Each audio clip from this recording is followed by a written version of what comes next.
So I've just dried that with a hairdryer, and now I'm going to make up a nice darker brown out of the blue, the deep brown, and then a little bit of red in it as well. And again, first wash of this.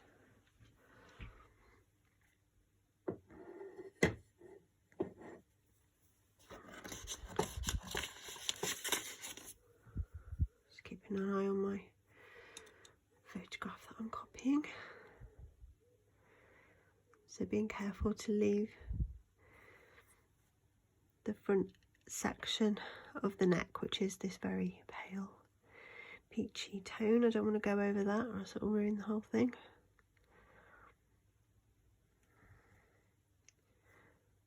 So notice that this is darker, but it's just not really dark yet, because I'm just going to build.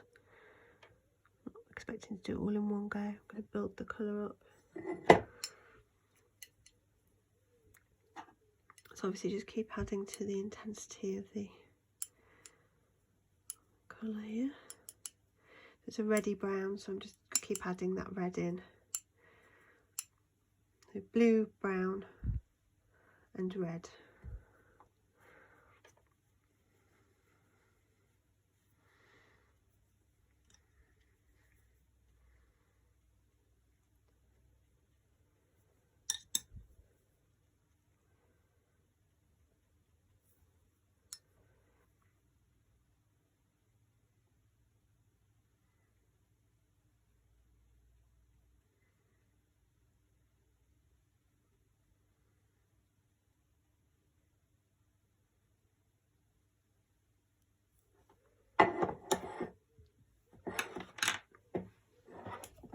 Get my smaller brush so I don't go too mad with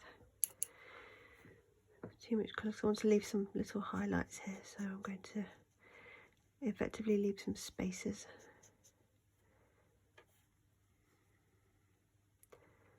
Basically little gaps that can be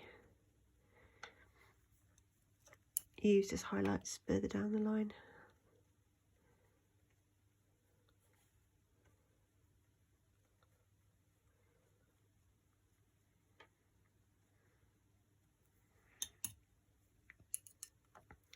So yeah, I've got to try and keep the momentum going with the wet into wet.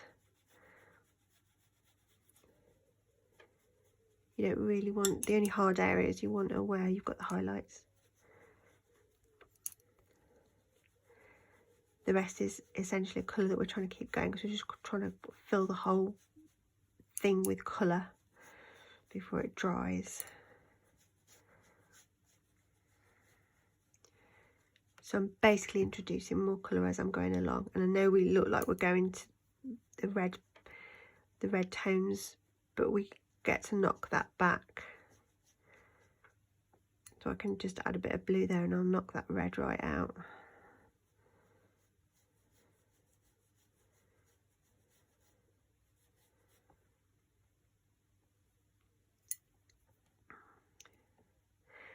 So this is essentially this is just a first,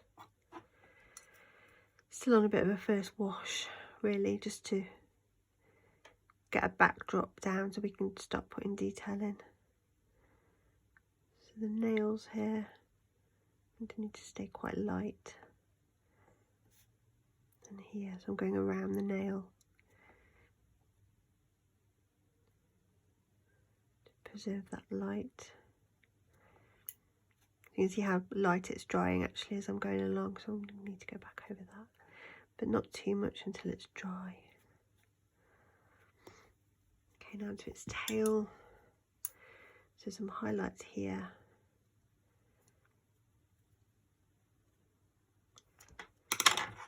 But then getting the big brush again.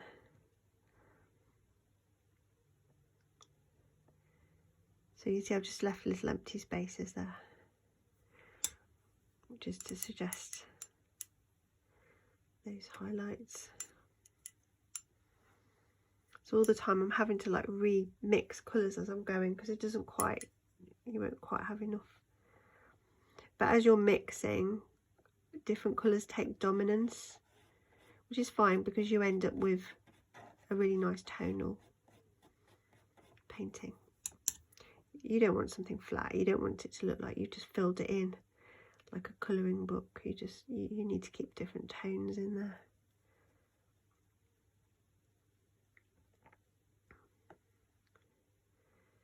Okay, you might introduce a little bit more red in there, balance it out a bit.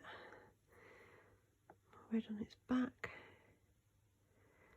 So once I'm happy with a layer of colour, I'm drying it with a hairdryer.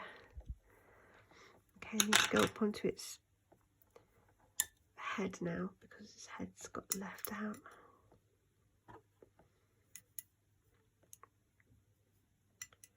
Need to rebalance my colour again. Go darker towards the front of the face. I'll leave its eyes for a minute. These eyes will be black, but I don't want to lose them, so I'm just going to go around the eyes just to start with.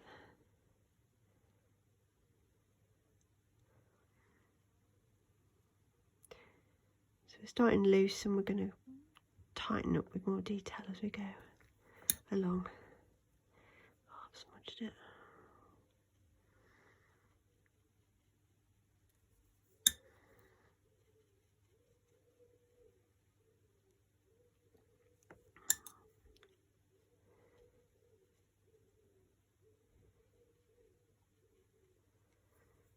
Okay, darker nose coming in.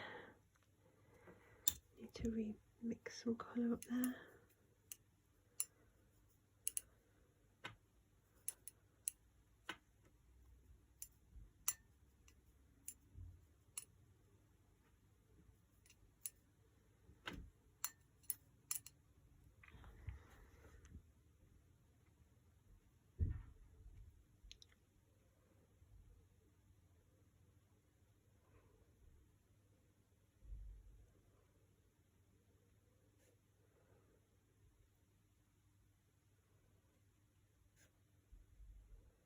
Darker at the front of the face and it blends back.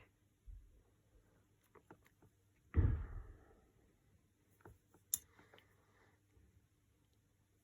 so it needs to add a little bit more depth on its neck now. It's got like a sort of shadow underneath its chin.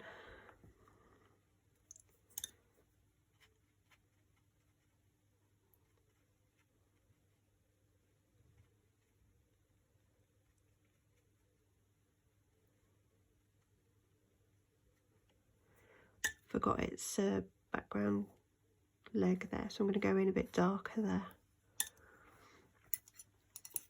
Again, mixing up a bit more of this brown, need a bit more blue there to make it darker.